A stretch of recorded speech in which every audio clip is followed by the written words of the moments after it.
আর আমি রে কইছিলাম খইরে ধরার বার সারাদিন রে কোনো ঘুরে খুঁজি পাই না।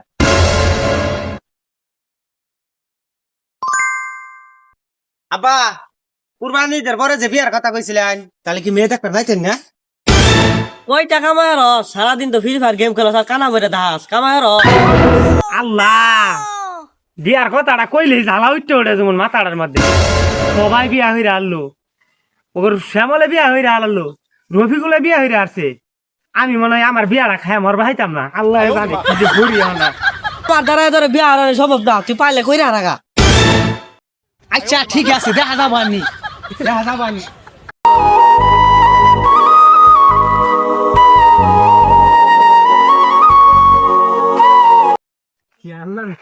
কিরে বন্ধু মনটা খারাপ কে লাগিয়া? আর কইস না, বাড়ির বিয়ার কথা কইছিলাম। পোলা যে বড় আড়ু দিয়ে চলতে লাগাইতেছে, ওর বাতাসই যায় না। চল তোর এক জায়গায় লইয়া যাম, কই লয়ে যাবি?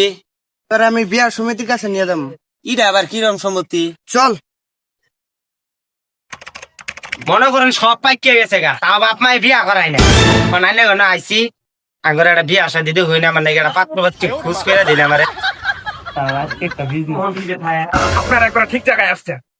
এই দেশের ন্যাংরা টুন্ডা অকর্মণ্য যত রকমের ছেলে আছে তাদেরকে আমরা বিয়ে করে থাকি। এখন আপনি বলেন আপনার কি রকম মেয়ে পছন্দ?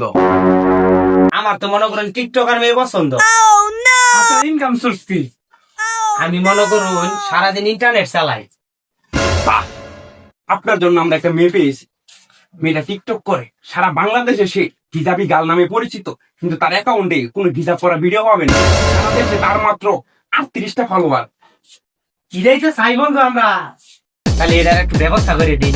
আচ্ছা স্যার হেজাবি গাল নিয়েছি। এই যে দেখেন দেখেন মেয়ে পছন্দ হয় কিনা আপনাদের। তো মালটা কিন্তু সে বুঝতেটা তোর ভাবি হয় না?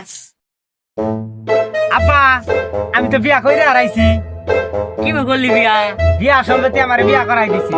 তখন তো আমার বাপ থাকলে কি আর না থাকলে কি বিয়া সম্পত্তি যামো আর বিয়া করবো। হ্যাঁ